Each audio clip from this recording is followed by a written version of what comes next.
Angga nih, yang tadinya sering main ke rumah Bapak atau gitu kan misal. Ketika terus Bapak bilang, Angga jangan main dulu ya, gitu. Pasti Angga pasti mikir, kenapa nih Pak Irsad? Kok nggak boleh gitu?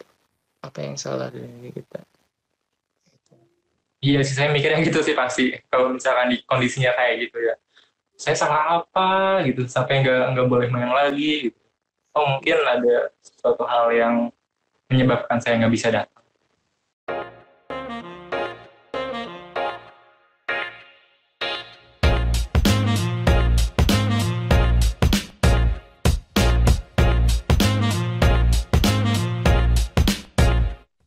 Oke, Assalamualaikum warahmatullahi wabarakatuh. Waalaikumsalam warahmatullahi wabarakatuh. Balik lagi di Trik Podcast, ngobrol dulu aja bareng saya Angga Hermawan, dan kali ini kita udah ditemenin sama seorang guru konseling nih, di SMK Putra Pakuan Bogor, namanya Bapak Irsan Badrul Tamam. Welcome Pak Irsan. Hai. Gimana nih sekarang kondisinya? Udah mulai membaik atau udah sehat lagi? Alhamdulillah kemarin sempat kurang sehat badannya. Karena kecapean banyak kegiatan atau gimana tuh? Ada kegiatan di rumah karena kebetulan eh, ibu itu di sini sebagai ketua RT, kita bantu-bantu. Dan kemarin sempat juga jualan ya, bikin bikin bikin jualan pempek, kue kering gitu di rumah karena kerjaan yang lain udah dirumahkan dulu kan. Daripada bosan kita bikin aktivitas yang lain kayak begitu. Oh berarti aktivitas mengajar Bapak masih di rumah nih, belum ke sekolah lagi? Belum.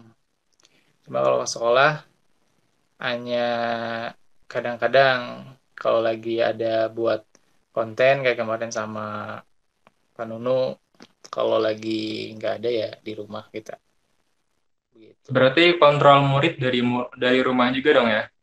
Dari rumah tetap buka ini apa namanya, konsultasi siswa atau yang linknya sudah dibagikan itu. Oh iya ya, konsultasi siswa ya. Iya. Banyak nggak tuh yang konsultasi? Untuk sekarang pas dicek masih ada segitu-gitu aja. Masih orang-orangnya itu aja? Ya, belum ada peningkatan lagi. Mungkin alhamdulillah karena nggak ada yang harus dipermasalahkan. Mungkin kalau ada yang masalah, nggak ada yang terlalu apa ya, membuat dia ada masalah lah. Berarti kan baik-baik aja kalau begitu. Tapi kalau menurut Bapak sih bukan hanya soal masalah aja yang harus dikonsultasikan ya. Jadi masalah yang apa tentang masa depannya dia kayak gimana, tentang bakatnya dia kayak gimana, tentang cara pola berpikirnya, tentang perasaannya, tentang apapun itu kan dari psikologis itu yang jadi perilaku itu ada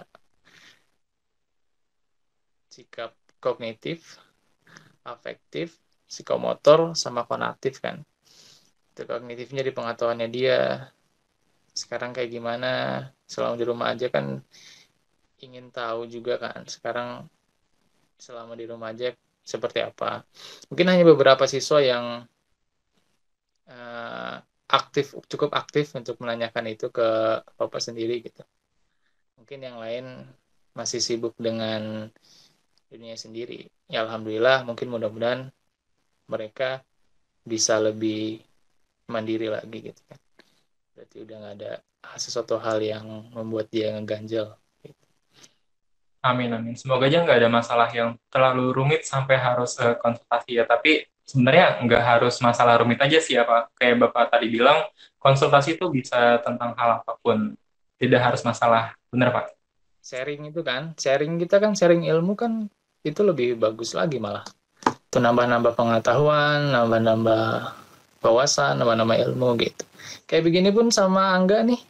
Siapa tahu kan Bapak juga nambah ilmu dari Angga gitu kan. Dapat pengalaman baru dari Angga gitu. Insya Allah. Kita saling berbagi aja, Pak. Iya. Itu sharing kan namanya. Sejauh ini yang sharing tuh tentang apa tuh Pak mereka sharingnya? Kenapa? Sejauh ini yang konsultasi sama Bapak itu tentang apa konsultasinya? Macam-macam sih ya. Kalau di rata-ratakan itu soal Bapak jawab secara general aja ya, universalnya ya. Nggak Boleh. menembus ke permasalahan. Kalau itu kan, kalau di konseling itu ada asas kerahasiaannya. Jadi hanya sebagai ininya aja, general, universal. Jadi masalah ini tentang pribadi, kebanyakan tentang pribadi sih. Kan kalau misalkan di konseling itu ada masalah pribadi, masalah belajar, tentang masalah sosial di masyarakat, tentang masalah keluarga, dan keberagamaan. Yang paling banyak itu pribadi. Mungkin karena dampak dari ini sih ya, dari stay at home gitu, nggak boleh kemana-mana. Jadi banyak juga yang apa nambah masalah. Mungkin, mungkin. Karena kan bagaimanapun juga, sekali seseorang itu kadang terganggu juga kalau misalkan di rumah aja gitu kan. Nggak ada aktivitas yang membuat dia itu bebas keluar gitu kan. Kalau misalkan di rumah kan itu terbatas gitu. Tapi tergantung orangnya sih ya Pak ya. Kalau misalkan orangnya betah di rumah gitu, pasti nggak terlalu berdampak buruk gitu tadi. Tapi kalau buat orang yang sibuknya di luar rumah, itu berdampak banget gitu. Mungkin dia sempat stres kali ya gitu. Bisa dibilang stres lah. Iya itu dia makanya. Dan kalau misalkan di rumah pun, kalau yang biasa di rumah, kalau dia aktivitasnya sudah menikmati pekerjaan-pekerjaan di rumah, itu so nggak apa-apa. Dia nggak ada masalah yang begitu berat lah ya. Karena ada sesuatu hal yang bisa dia kerjakan di dalam rumah dan itu sudah dia nikmatin gitu. Bener-bener. Kalau dampak untuk siswa sih ya stay at home itu yang pertama sih yang paling utama jenuh sih. Soalnya kita juga nggak boleh kemana-mana. Terus eh, bosan lah kita pengen main ke rumah teman juga nggak bisa. Iya, itu pasti. Tadi kan pembiasaan belajar yang tadinya mereka mungkin rame-rame bisa belajar, tapi sekarang dituntut untuk sendirian banget tuh belajarnya. Nah, di situ lagi, Diskusi juga jadi apa namanya jadi terbatas gitu untuk diskusi. ya itu. Tapi nggak jadikan sebuah alasan bahwa itu tidak mengurangi semangat belajar kita juga kan ya. Karena sekarang macam teknologi nih, model kayak begini juga, kita bisa belajar diskusi lewat uh, Zoom kan, Google Meet kayak begini, bareng-bareng, rame-rame, boleh kayak gitu, bagus. Tapi terlalu lama sendiri itu bukan bukan ini ya, bukan masalah status ya sendirinya, tapi keseharian dan aktivitas terlalu lama sendiri itu ngaruh ke psikologi nggak sih Pak? Ngaruh ke psikisnya nggak? Ngaruh kalau misalkan dia diberi pemaknaannya atau penghayatan dari sebuah aktivitasnya ke dalam dirinya itu diberi muatan-muatan yang negatif. Makanya kan kemarin tuh Bapak sempat bikin video itu di sekolah tentang tetap waras di rumah kan. Lakukan aktivitas yang bisa kalian lakukan, tetap berpikir positif, tetap produktif, tetap bersyukur dan bersabar begitu.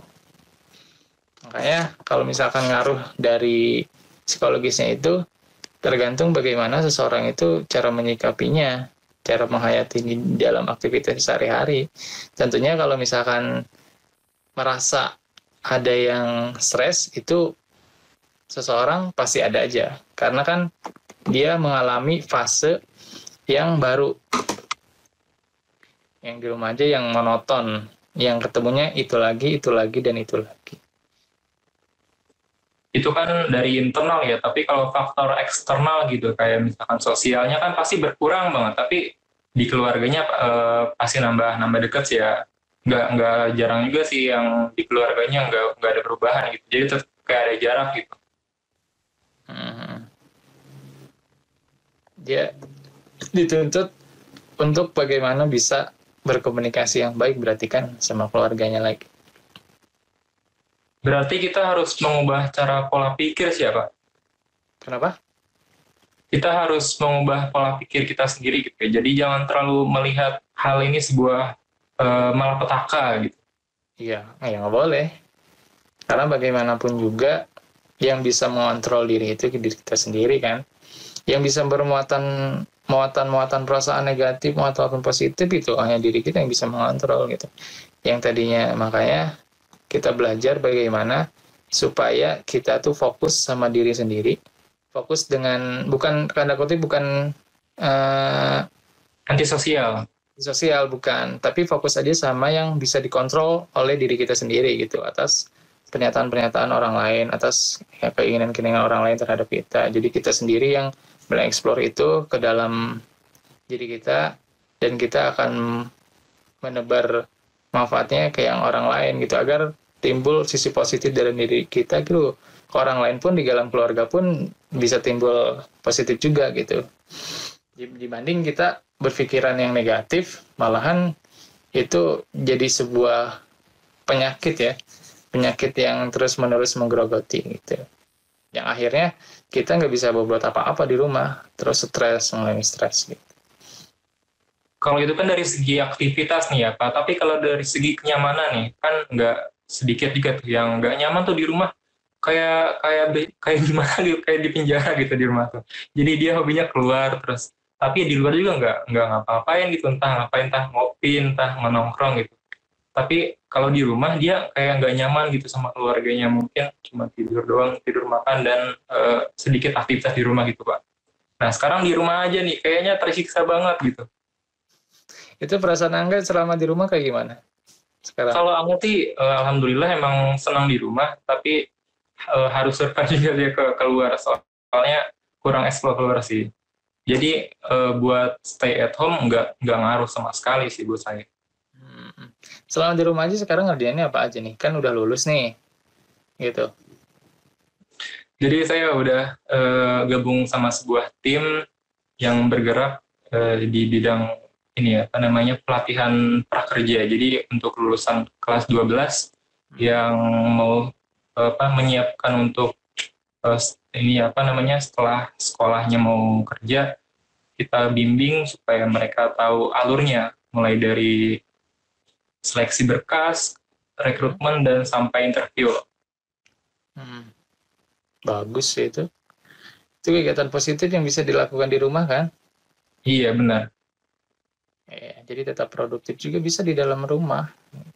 Contohnya kemarin Bapak pun belum lama bikin kayak tadi tuh yang kemarin makanan, bikin kue. Alhamdulillah bisa kan? Ya tadinya belum bisa, akhirnya nyoba-nyoba bisa. Terus bikin yang dari kerajinan dari stick stick es krim tuh. Jadi Oh iya kayak bikin rumah-rumah gitu ya.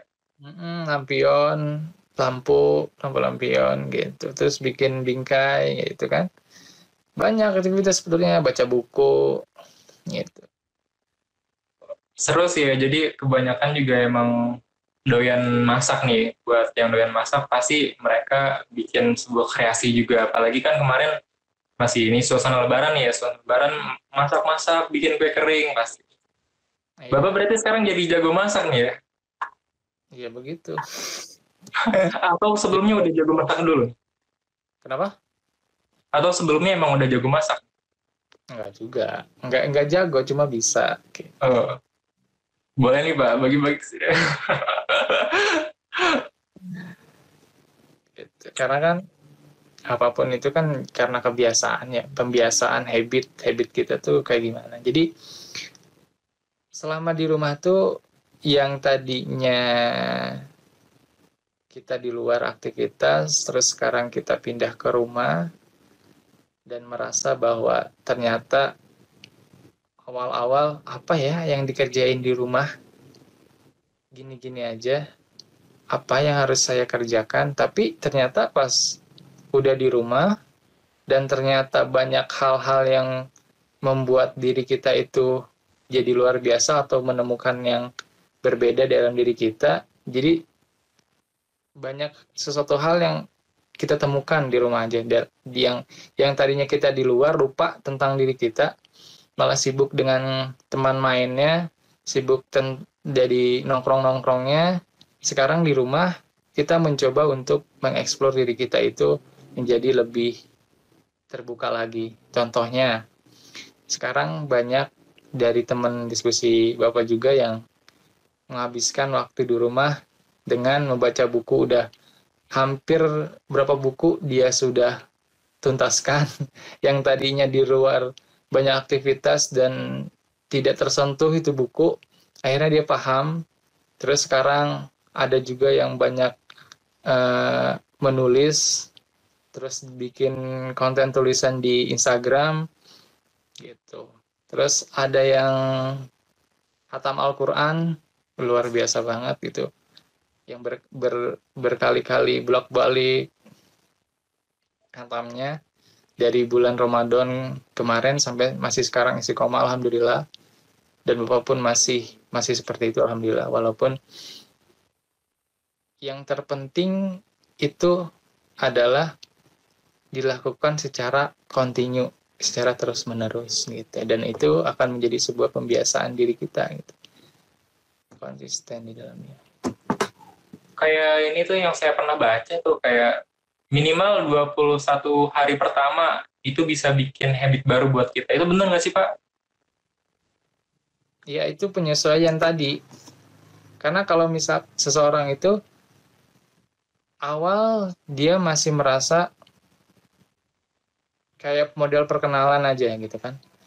Awal dia masih merasa, kayaknya ini bukan tipenya saya nih seperti ini. Tapi kalau misalkan terus mencoba, terus dihayati, dan diberi penghayatan, kenikmatan, bahwa kalau sudah sampai ke titik pada level penghayatan tersebut, seseorang itu bakal terus-menerus melakukannya itu. Jadi pembiasaannya tadi. Coba deh, sekarang di rumah, teman-teman semua kalau Angga, dari bangun tidur sampai ke tidur lagi, kerjaan yang rutin dikerjain itu apa selama di rumah aja? Yang rutin ya? Kalau misalkan makan mandi itu dihitung nggak nih? Maksudnya perlu disebutin nggak? Ya kalau misalkan itu diberi penghayatan yang bagus, ya ada sisi positif. Itu ada sisi positifnya apa gitu. Kalau nggak ada ya cari yang lain. Itu kan suatu keseharusan itu ya, yang lain. Iya benar. Kalau kewajiban kayak bantuin orang tua gitu, saya sebutin juga nggak nih? Bisa.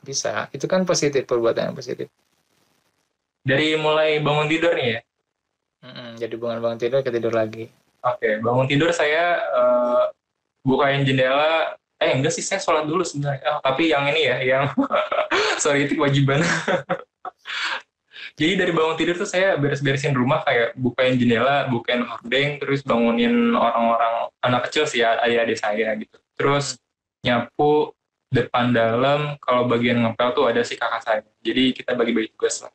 Terus habis itu saya ngurusin kakek saya. Kebetulan kakek lagi dirawat di rumah, masih tahap pemulihan sih, alhamdulillah. Bentar lagi insya Allah udah sehat lagi, insya Allah. Terus saya ngerjain kerjaan yang udah ada. Jadi kayak ngedesain, bikin video, bukan bikin sih, tapi lebih ngedit video, sama desain aja sih, itu yang utama dua itu sih.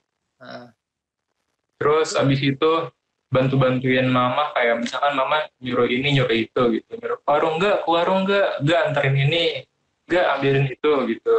Terus nyampe sore nyapu lagi, bersih-bersih rumah, terus nutup hordeng, nutup jendela, terus nyampe malamnya saya ngurusin kakek saya, soalnya saya tidur bareng kakek, jadi takutnya kakek ada apa-apa biar gampang gitu.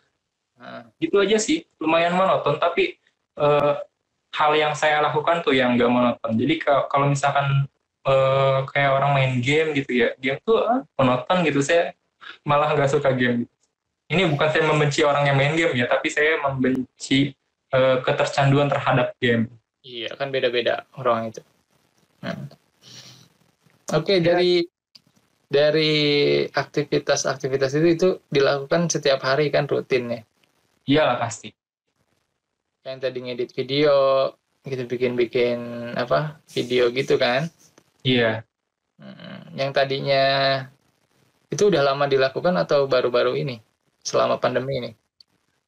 Kalau selama pandemi ya, selama pandemi sih baru 1 bulan terakhir nih. Soalnya kan mulai stay at home itu udah dari 3 bulan kemarin kan ya, 3 bulan ke belakang. 2 bulan ke belakang tuh saya belum eh, terlalu continue setiap hari enggak. Baru 1 bulan terakhir aja. Oh. Itu kan diberi penghayatan yang luar biasa, bernilai positif kan? Diberi nilai Iya. berapa? Dari 1 sampai 10, kira-kira berapa itu? 9. Ya, bagus kan?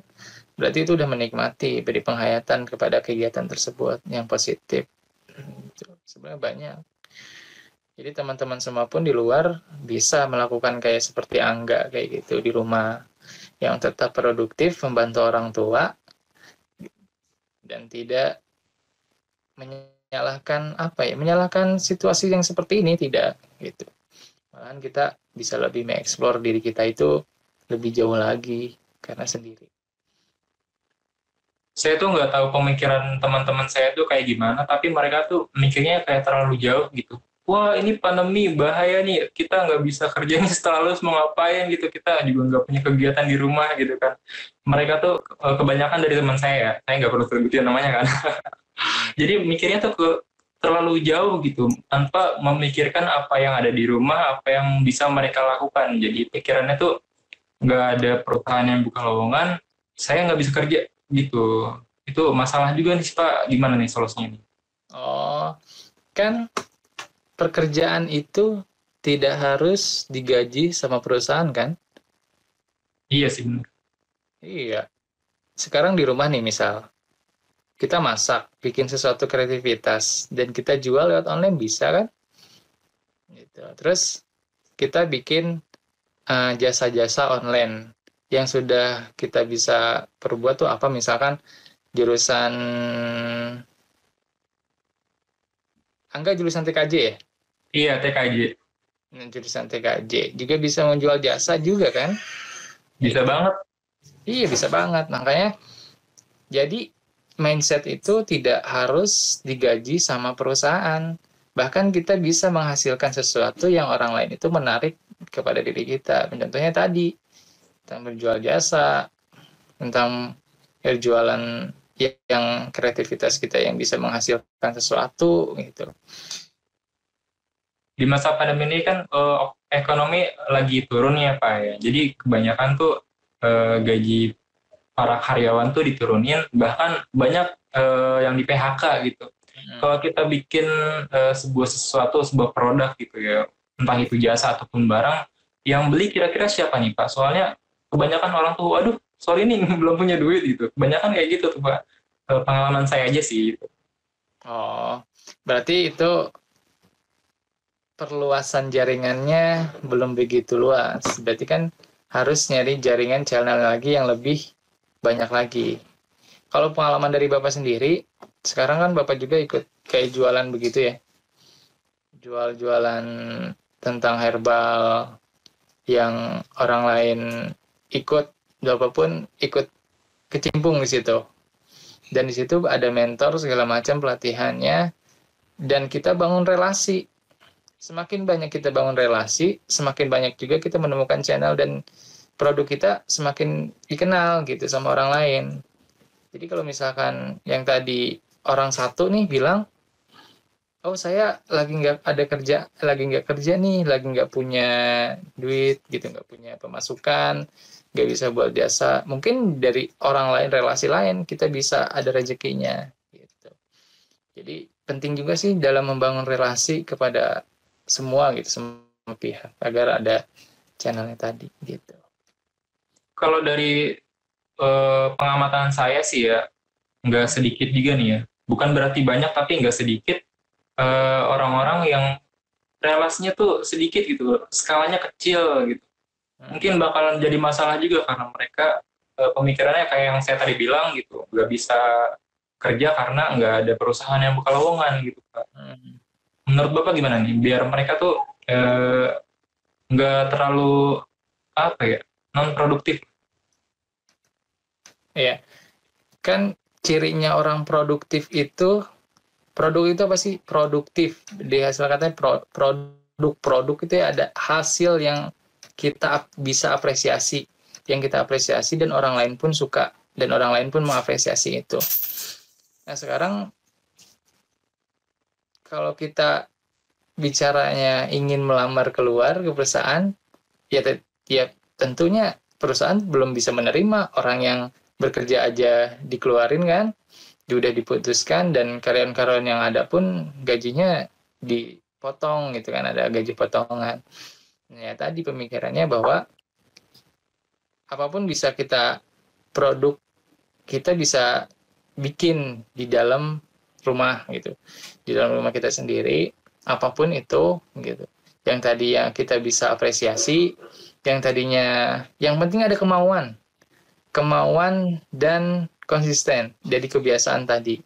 Kalau udah ada kemauan, coba terus menerus, walaupun gagal, ya nggak mungkin langsung berhasil lah tuh ya. Kalau sesuatu yang baru kita kerjakan nih, terus inginnya langsung berhasil, ya nggak jadi, karena kadang orang tuh kalau sekali nih males, terus gagal, malah males lagi. Sebetulnya terus aja sampai sesuatu hal itu jadi dan enak rasanya. Oh, itu dalam sesuatu hal makanan tadi, kuliner.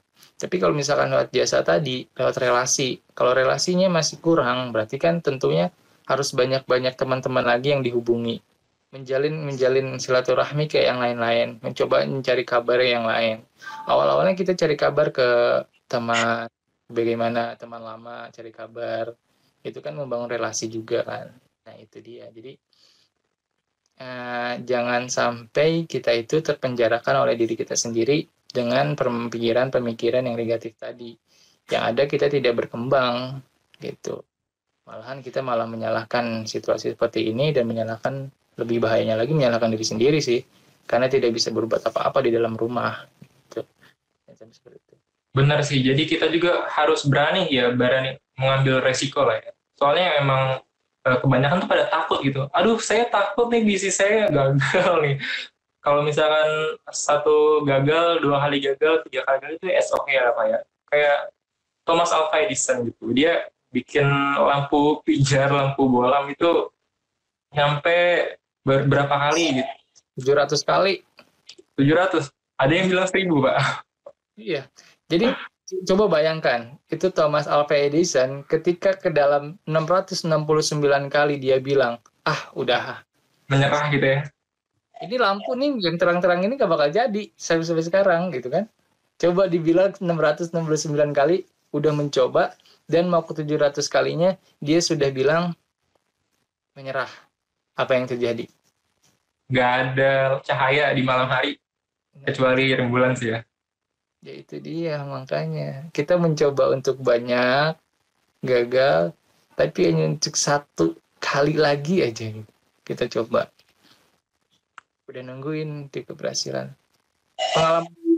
Pengalaman dari Bapak sendiri pun, ketika membuat sesuatu, yang kemarin bulan Ramadan tuh, yang belum pernah Bapak coba untuk bikin kue kering yang tadinya rasanya sedikit kurang apa gitu, banyakkan terigu, cobain ke yang lain saudara, cobain lagi, kurang apa lagi, cobain lagi, testimoni ke yang lain.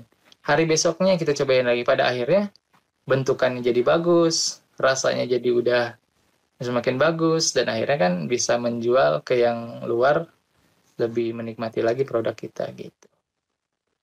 Jangan takut berwirausaha lah ya Pak ya. Jadi kita juga insya Allah kalau misalkan berwirausaha, kita konsisten gitu, insya Allah bakalan jadi besar dan nggak menutup kemungkinan bisa membuka lapangan pekerjaan juga buat orang lain ya Pak. Ya itu, amin. Kalau ingin terus konsisten ya dalam, karena kan yang paling berat tuh emang istiqomahnya sih. Sulit melakukan sesuatu dari awal, karena lebih sulit lagi kalau sudah melakukan itu secara terus-menerus. Artinya yang sulitnya itu istiqomahnya itu. Mungkin dari awal mah kita coba oke-oke aja. Awal kita bikin sesuatu oke. Tapi ketika kita udah bisa dan terus-menerus itu yang sulit tuh. Itu perlu perlu Benar. adanya perlu adanya dorongan terus gitu.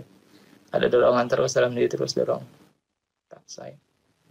Kalau bicara masalah pekerjaan sih ya, itu kita tadi bahas soal wirausaha bisa bikin lapangan pekerjaan yang baru. Nah, di masa pandemi ini, menurut Bapak lapangan pekerjaan yang akan hilang tuh kira-kira apa aja nih Pak? Yang akan hilang. Tentunya yang banyak yang berkerumunan-kerumunan gitu ya. Iyalah pasti. Pasti ya, contohnya yang penjaga-penjaga mall gitu kan, yang sudah banyak diberhentikan gitu kan. Terus yang pariwisata gitu kan, tempat kerumunan orang banyak, karyawan-karyawan itu kan pasti kan diberhentikan, soalnya nggak ada yang pengunjung yang ke situ. Gitu. Nggak ada sih ya, kecuali yang kemarin. Yang kata di mall itu sama penumpang McD, itu lucu sih. Oh, iya, itu orang-orang pada nekat itu. Bener sih pada nekat. Tadi juga saya sempat ini sih ya, sempat keluar gitu ngeliat toko baju, wah udah buka nih. Soalnya kemarin belum buka tuh. Tapi benar sih sedikit yang masuk ke dalam situ. Hmm. Kalau dari sektor pariwisata nih ya, yang tadi Bapak bilang, banyak banget pariwisata yang ada di Indonesia, destinasinya banyak banget. Hmm. Apalagi stay at home nih bikin bosan nih Pak, bikin aduh jenuh banget gitu pengen keluar gitu. Udah 3 bulan di rumah udah kayak orang apa ya, orang di karantina tuh udah kayak di penjara kalau masa pandemi kayak gini. Terus mereka pengen refreshing gitu, nyari yang segar gitu. Kemarin tuh banyak tuh Pak yang ke puncak tuh Pak, naik motor gitu anak muda. Ya kan diberhentikan kan, akhirnya di stop sama polisi dibalikin lagi. Iya itu yang lucunya. Jadi udah jauh-jauh ke sana ke Bandung gitu, diberhentikan, diputar arahkan. Iya, pas lihat di ini apa namanya, di berita tuh, pas diputar balik lagi sama polisi. Daerah sini juga banyak sih Pak. Saya kan di Jonggol nih ya, dekat sama Sukamakmur. Dan Hmm. kebetulan Sukamakmur itu banyak destinasi para pariwisatanya. Hmm. Dan dengar-dengar sih kemarin dari saudara yang tinggal di sono, emang banyak sih yang sono. Cuman tetap aja pas polisi datang tuh langsung dibubarin gitu. Hmm. Kasihan juga sebenarnya udah jauh-jauh ke sono. Cuman ini juga sih apa namanya, khawatir, bikin khawatir. Lagian memang pariwisata sekarang tuh masih banyak yang beroperasi ya. Setahu saya tuh pariwisata sekarang lagi turun-turunnya karena emang efek pandemi ini banyak sektor yang terkena dampaknya nih Pak. Hmm. Menurut Bapak gimana nih? Iya, kalau misalkan itu ada standar protokol kesehatannya dan itu dicek dari setiap pengunjung yang datang dan dibatasi dari pengunjungnya itu it's okay. Tapi kan kita tidak bisa mencegah seseorang itu untuk ke situ kan. Contohnya nggak dibuka aja pariwisata, orang lain itu banyak sekali yang mengunjunginya kan. Apalagi sudah dibuka, dan walaupun ada standar protokolnya, kalau menurut saya pribadi itu tidak bisa apa ya, tidak bisa efektif atau maksimal dalam pengontrolannya. Pasti ada aja orang yang mencari celah-celah itulah. Gimana sih idenya orang-orang Indonesia itu pasti banyak banget gitu kan. Ya aman-amannya di rumah aja. Di rumah ya walaupun keluar, keluar kan hanya sekedarnya aja. Keluar Secukupnya lah ya keluarnya. ya secukupnya. Ada keperluan apa keluar. Dan itu nggak lama-lama di kerumunan banyak orang gitu, apalagi di tempat-tempat yang pariwisata itu, pariwisata kayak begitu. Itu yang apa memungkinkan penyebarannya itu ada gitu di situ kan, kita nggak tahu seorang dari satu orang itu yang membawa virus gitu kan. Masalahnya itu kita itu lagi berperang sama ibarat musuh, tapi musuhnya kelihatan siapa, di mana gitu. Nempelnya di mana gitu. Musuhnya lagi bersembunyi di belakang seseorang gitu. Sulit juga. Gak kelihatan makanya. Itu dia. Yang lebih saya khawatirkan tuh kalau kebun binatang ya Pak, ada binatangnya dan harus dikasih makan, harus diurus. Sedangkan ngurusnya tuh nggak 100.000, 200.000 kan pasti. Bisa berjuta-juta, bahkan belasan juta untuk perharinya nih, per hari. Nah kalau misalkan nggak dibuka gitu, nggak ada pemasukan, ya kasihan gitu, nggak ada yang ngurusin. Apalagi kalau binatang langka ya yang dilestarikan. Iya itu di kemarin aja Bapak lihat di yang Taman Safari sama Ragunan ya. Itu dia ngambil pakannya itu diirit-irit dan ngambil pakan dari sekitaran lingkungan itu. Tumbuh-tumbuhannya. Jadi yang tadinya ngambil dari luar pakannya, diambil dari luar dan dikirim dari luar, akhirnya ngambil pakannya di daerah situ-situ juga untuk mengirit ini apa pengeluaran dari agrowisata itu apa namanya kebun binatang. Kalau tumbuhan sih masih oke lah, masih banyak gitu ya. Tapi kalau yang makannya daging gimana Pak? Yang karnivora? Banyak harimau harimau yang kurus ya kelihatan kemarin tuh. Insya Allah. Sedih sih ngelihatnya sih ya. Kita juga pengennya ini segera berakhir gitu. Kita harusnya bisa bantu banyak, tapi dengan berdiam diri di rumah juga sebenarnya udah bantu banyak sih ya. Iya itu. Insya Allah sih cepatnya sama-sama kita berdoa mudah-mudahan cepat berakhir. Gitu. Amin. Kemarin tuh Bapak nonton gak sih Pak di stasiun TV ya? Di berapa? 6 stasiun TV kalau nggak salah di itu ada konser penggalangan dana untuk pariwisata. Itu dari ini sih dari kementeriannya, Kementerian Pariwisata. Wisnu Tama ya? Nggak tahu tuh. Belum tahu tuh. Itu saya nonton sih soalnya berhubung saya juga masih suka musik ya, masih suka dengerin gitu. Dan kebetulan ada penyanyi Instagram cover juga di YouTube, dia yang tampil tuh di openingnya. Saya nonton sih, dan saya tahu dari situ tuh soal pariwisata yang lagi turun-turunnya itu parah banget sih Pak. Soalnya eh, emang banyak sih ya, destinasi pariwisata di Indonesia, cuman karena pandemi kayak gini nggak ada pemasukan ya, nggak ada pemasukan, auto mereka nggak dapat penghasilan dong. Akhirnya mereka beralih profesi, mereka nyari kerjaan sendiri ataupun berwirausaha gitu ya. Nah, ntar khawatirnya sih pas udah normal kembali, pariwisata tuh nggak ada, Pak. Itu yang dikhawatirkan Kementerian Pariwisata. Hmm. Yes, yes. Kalau seandainya nih ya, Pak, pariwisata di Indonesia langka nih, kira-kira apa yang akan terjadi nih menurut Bapak? Yang paling terasa dari sektor pemasukan negara ya, pemasukan apa pengunjung ke luar dari luar ke Indonesia gitu, yang kurang otomatis kan itu berdampak dari perekonomian kan ke perekonomiannya, itu yang paling terasa sih di situ pastinya. Benar-benar. Iya, dan tadi pengenalan pengenalan apa wisata keluar itu menjadi berkurang. Kalau wisata di dalam negeri ya, katakanlah ini udah berakhir ya, dan satu kondisi pariwisata di Indonesia tuh berkurang gitu, jadi sedikit banget langka gitu. Kalau bayangan saya sih banyak yang berebut Pak. Jadi misalnya di daerah saya ya, di daerah Jonggol itu lumayan banyak nih. Terus berkurang sampai cuma belasan aja gitu. Kayaknya padat banget, orang langsung berlomba-lomba gitu. Kayak gimana sih? Kita dikurung nih ya, terus pintu gerbangnya tiba-tiba dibuka. Orang-orang pasti langsung keluar dong ya.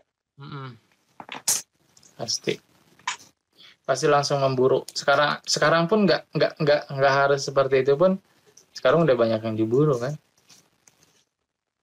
Banyak banget yang melanggar sih. Tapi kalau ditoleransi ini boleh nggak sih ditoleransi gitu? Apa yang mereka lakukan? Toleransi gimana nih? Udah lah Pak, nggak apa-apa. Dia juga kasihan di rumah aja gitu. Bosen, jenuh gitu. Takutnya dia stres. Udah nggak apa-apa, masukin aja gitu. Itu kalau menurut apa itu kembali lagi sama pengaturannya di lapangan ya. Gak tahu juga itu kayak gimana teknisnya gitu supaya bisa seperti itu bebas. Dan kita kan nggak tahu tadi, mesti kita tuh nggak tahu, kita tuh ngelihat ngelihat satu-satu per orang itu nggak tahu orang-orangnya itu sehat apa enggaknya gitu kan. Ya kelihatannya kan mungkin sehat, kan ada juga kan yang OTG gitu kan, orang tanpa gejala gitu. Yang khawatir kan orang-orang yang seperti itu kan. Serem sih yang OTG itu, serem. Jadi kayak apa ya?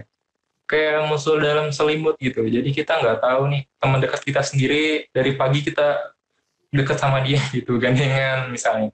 Terus tiba-tiba malamnya tahu kalau misalkan dia positif, wah itu langsung was-was gitu. Oh iya, udah was-was, udah stop semua tuh, stop. Pada panik kan, pasti pengen periksa tuh satu persatunya. Pas periksa ke rumah sakit, maaf ruangannya udah penuh gitu. Aduh itu nyesek banget sih. Iya tuh makanya saling bisa jaga diri sih. Kalaupun misalkan terpaksa ingin banget liburan gitu ke pariwisata, dan itu mencari situasi yang benar-benar tidak banyak orang lain. Misalkan hari ini hari libur, mungkin kita bisa kesananya pas hari-hari biasa, mungkin kan bisa begitu. Yang nggak terlalu rame-rame banget sama orang-orang yang lain gitu kan. Dan mungkin juga kita bisa menikmatinya hanya dari kejauhan gitu kan. Bisa kayak begitu. Yang tadinya mungkin udah jenuh banget di luar gitu. Sambil bawa pakai masker, sambil bawa hand sanitizer-nya gitu. Kemarin tuh saya lihat berita juga nih Pak, banyak juga sih yang keluar tapi tetap pakai masker gitu ya. Mereka juga keluarnya buat refreshing sih, jadi kayak ada yang jogging gitu, ada yang cuma piknik, duduk aja gitu, buat menghirup udara segar. Nah, itu dia. Tapi tetap aja ada yang negur gitu, ada yang bubarin gitu. Ya tetap kan, itu tetap yang orang yang bertugas ya tetap menjalani tugasnya. Masing-masing punya peran masing-masing sebenarnya. Kalau misalnya nggak ada yang nongkrong, nggak ada yang keluar, itu petugas nggak ada kerjaannya kan berarti. Iya, nggak ada kerjaan ya ntar ya gimana nih? Ya udah, berarti saling simbiosis mutualisme gitu kan. Saling menguntungkan lah Pak gitu. Saling menguntungkan ya. Ya, kalau misalkan nggak ada saya di luar, berarti Bapak nggak ada kerjaan nih untuk membarin saya, membarin orang-orang gitu kan. Tapi kalau misalkan saya pun di rumah, berarti Bapak nggak ada kerjaan juga nanti gitu. Bete juga nanti Bapak gitu. Itu kayaknya saya pernah denger deh, ada yang ngomong kayak gitu gitu, di mana gitu ya. Ya, Ya di sosial media lah ada yang gitu. banyak Dia itu oh banyak wanita ya? yang seperti itu mah. Lucu juga sih, jadi bisa jadi bahan hiburan juga nih di rumah biar nggak jenuh.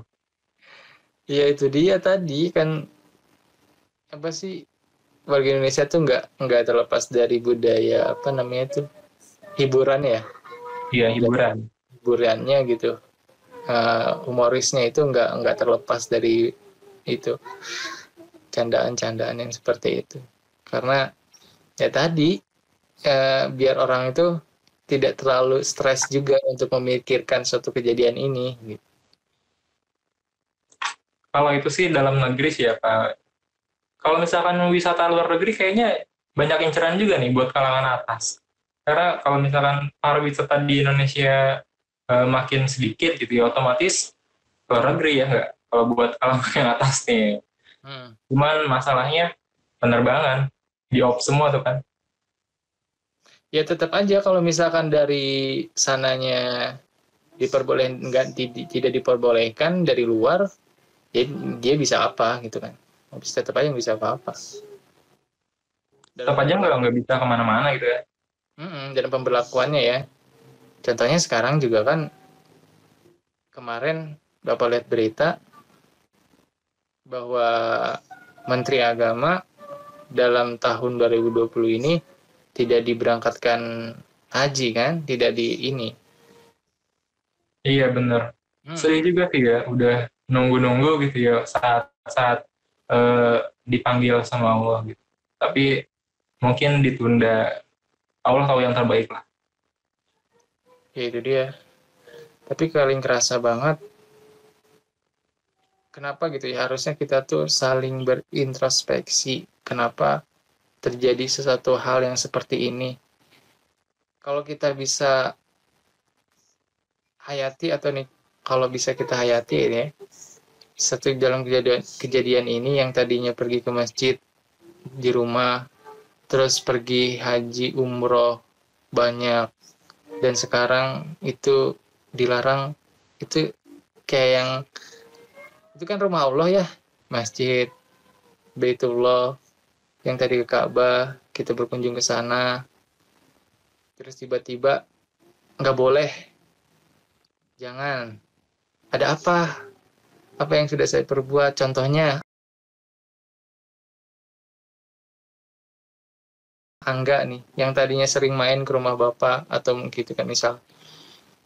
Ketika, terus Bapak bilang, Angga jangan main dulu ya, gitu. Pasti Angga pasti mikir, kenapa nih Pak Irsad? Kok nggak boleh, gitu. Apa yang salah dari kita? Iya sih, saya mikirnya gitu sih pasti. Kalau misalkan di kondisinya kayak gitu ya. Saya salah apa gitu, sampai nggak boleh main lagi gitu. Oh mungkin ada suatu hal yang menyebabkan saya nggak bisa datang. Ya itu, dari situ. Jadi, banyak sekali hikmah mungkin yang bisa kita ambil dari situasi yang kayak seperti ini. Orang-orang harus saling kompak, saling membantu.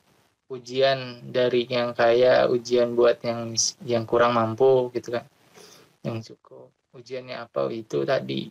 Yang kaya mungkin ujiannya harus bisa memberi kepada yang kurang mampu. Yang kurang mampu ujiannya mungkin dia harus lebih-lebih bisa bersyukur dan bersabar lagi. Kayak gitu. Banyak banget sih ujiannya Pak. Banyak juga sih yang perusahaan-perusahaan yang udah gede nih. Tapi karena pandemi ini mereka jadi hancur gitu. Istilahnya hancur ya. Soalnya emang ada beberapa yang ditutup juga. Contohnya kayak ini, Airirum. Udah baca kan nggak Pak beritanya kemarin? Belum dengar tuh. Apa tuh? Jadi yang penerbangan itu loh Pak. Yang tadi kita bahas tuh studi kasusnya itu. Yang jemaah haji aja nggak boleh kemana-mana gitu. Nah, terus Hmm. penerbangan mau gimana nih? Otomatis di off terus kan. Nggak boleh ada yang transit kemana-mana. Hmm. Ya otomatis nggak ada pemasukan tuh. Perusahaan akhirnya kemarin tepat tanggal 31 Mei kalau misalnya saya baca tadi itu ditutup. Oh udah selesai gitu perusahaannya. Itu sedih banget sih kalau misalkan kita ada di posisi mereka gitu ya. Emang Iya, cobaan ini nggak semerta-merta cobaan buat satu perorangan aja, tapi untuk semua pihak juga. Mau itu yang kaya, yang miskin, oh, mohon maaf, hmm.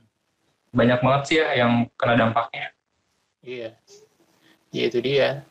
Tadi makanya saling-saling bisa berintrospeksi, saling bisa ngambil hikmahnya. Sekarang percaya nggak percaya deh. Seseorang setiap dikasih ujian pasti sering-sering banget ngedoa sama yang mau puasa. Pastilah pasti. Ntar kalau misalkan udah ini lagi, udah normal lagi, lupa. Iya itu, makanya kadang manusia itu emangnya kalau udah dikasih ujian ngedeketin. Berarti kalau kita dapat sebuah ujian ya, itu ada yang salah di diri kita dong, Pak. Kenapa? Kalau kita dikasih ujian atau sebuah musibah, berarti ada yang salah nih di diri kita gitu. Allah ngingetin dengan ujian. Pasti kesalahan pasti setiap hari pun kan kita nggak tahu. Entah kita di perjalanan. Sekarang aja nih kita nggak tahu kan kesalahan kita pasti ada aja. Gitu. Kalau Benar kita sih, benar banget. pasti ada. Gitu. Oke nih Pak, udah hampir sejam nih. Saya pengen tanya soal tipsnya aja. Jadi banyak banget yang ngeluh kayak tadi kan Pak ya, kurang bersyukur gitu. Tapi sebenarnya banyak motivasinya hikmahnya. Terus selalu mengeluh gitu. Gimana nih Pak, saran atau tips buat mereka nih supaya open minded dikit lah gitu, supaya melihat sisi baiknya gitu, supaya melihat hikmahnya, jangan selalu melihat hal buruknya aja gitu dari sebuah peristiwa, apalagi yang menyangkut hal pribadinya gitu Pak. Ya, itu tadi dari berbagai banyak macam musibah atau di masa-masa pandemi ini, satu, tidak harus kita berpikir negatif bahwa situasi seperti ini bukan situasi yang kita harapkan, yang kita inginkan, tapi bagaimanapun juga kita sebagai seorang manusia yang hanya bisa berencana, yang hanya bisa berkeinginan, tapi balik lagi yang maha menentukan, yang maha bijaksana, yang maha mengetahui semua kejadian di muka bumi ini, yaitu Allah. Dan kita sebagai manusia hanya bisa mengambil hikmahnya, mengambil pelajarannya, kita bisa lebih memperbaiki diri lagi, menanyakan kepada diri lagi apa yang sebetulnya, apa yang seharusnya yang bisa kita lakukan di masa-masa pandemi sekarang ini, yang tidak harus memikir-mikirkan yang negatif, dan itu bisa menurunkan imunitas kita kalau misalkan kita berpikiran sesuatu negatif. Makanya itu bangun pikiran-pikiran negatif, pikiran yang positif, jangan pikiran yang negatif tadi, bahwa bagaimanapun juga tetap jaga eh, kesehatan jasmani maupun rohani kita gitu. Walaupun di rumah aja kita bisa tetap menjaga seorang seperti itu gitu. Berarti di rumah aja nih momen yang pas nih ya Pak buat memperbaiki diri kita nih, introspeksi. Saya tuh sebenarnya selama ini bener gak sih gitu ya. Apalagi hal yang sering dilakukan kayak sholat wajib kan selalu dilakukan ya 5 kali sehari gitu. Sebenarnya bacaan saya tuh udah benar apa masih salah gitu. Itu juga sebuah momen yang pas gitu buat memperbaiki gitu ya. Itu makanya sekarang banyak pemaknaan seseorang yang tadinya dia mungkin sibuk di luar lupa entah pada dirinya, sekarang dia menanyakan kembali tentang dirinya itu bagaimana.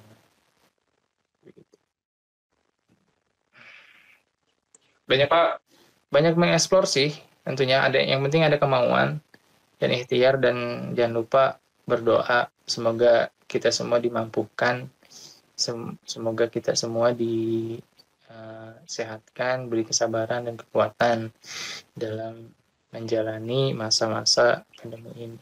Itu pasti mampu kok. oke banyak banget nih manfaat yang bisa kita ambil dari pembicaraan barusan ya. Pertama dari Bapak Ihsan ini emang ngasih kita motivasi yang banyak dan itu bisa membuat psikis kita juga jadi lebih baik lah ya dari sebelumnya. Terutama kita juga harus meningkatkan iman ya Pak ya. Kayak tadi Bapak bilang bisa Betul. meningkatkan iman juga nih selama di rumah introspeksi diri lebih utamanya lagi. Iya, coba deh list kegiatan-kegiatan positif setiap harinya, yang positif-positif gitu. Soal soal beribadah itu kan kewajiban, itu pasti. Ditambahin ibadahnya, yang tadinya hanya yang wajib-wajib berarti yang sunah-sunahnya gitu. Salat duhanya. Nambah target juga sih ya Pak ya. Iya itu. Karena kan seorang yang punya satu target itu bakal diusahakan, dan tipsnya itu agar kita lebih bisa semangat atau terdorong, itu jangan lupa fadilahnya. Misalkan sholat duha, fadilahnya kita tahu untuk apa, mendekatkan rezeki, mendekatkan kita dengan rezeki, tentang doanya kan. Yang kedua, dekatkanlah rezeki hamba dari bumi, dari atas langit, itu turunkanlah, gitu, keluarkanlah. Terus fadilahnya sholat tahajud apa? Itu mencerahkan, ada 4 kemungkinan seseorang itu ditolong sama Allah ketika orang rajin sholat tahajudnya kayak gimana. Nah, terus, nah itu untuk memicu kita. Karena seorang itu, kalau misalkan bisa pemicu, harus ada feedback mungkin gitu ya, timbal balik. Tapi balik lagi, niat kita itu satu lillahi ta'ala. Dan soal-soal yang tadi feedback itu kan hanya Allah yang bisa menentukan, tergantung dari niatnya kita. Itu untuk apa? Begitu. Jadi tipsnya itu sih. Berarti nggak cuma sekedar ibadah aja gitu ya Pak, tapi kita harus tahu fadilahnya juga ya Pak ya. Iya, itu biar bisa memotivasi kita. Emang sih motivasi diri sendiri lebih baik sih, lebih ngena gitu ya. Kalau misalkan kita dapat motivasi diri sendiri udah kayak berasa dapat hidayah Pak. Bukan ini sih, kalau menurut Bapak sih ini bahasanya ini nih. Kayak model kesurupan kita. Oh, Air kesurupan. jadi kita semangat bergairah gitu kan. Oh, saya siap nih untuk melakukan ini nih. Gitu. Ini gaya bahasa yang baru nih. Saya excited sih. Kesurupan gitu. Wah, saya langsung bersemangat membara gitu. Semangat. Iya. Ada sesuatu hal yang gaib yang masuk ke dalam diri kita gitu. Yang gaibnya itu dalam tanda kutip bukan setan ya. Berarti hal sesuatu yang gaib itu adalah satu yang membara, yang semangat dalam diri kita, itu motivasi dari tadi. Dorongan dalam diri kita itu tadi.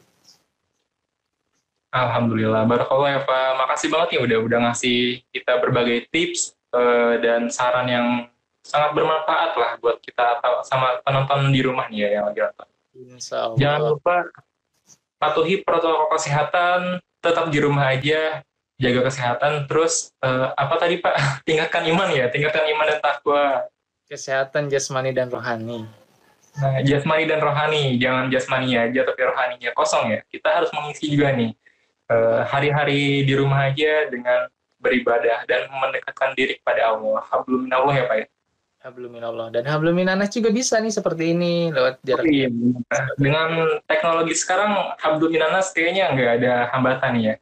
Iya, masih bisa tetap. Insya Allah. Terima kasih Bapak, barakallah. Sama-sama. Assalamualaikum warahmatullahi wabarakatuh. Waalaikumsalam.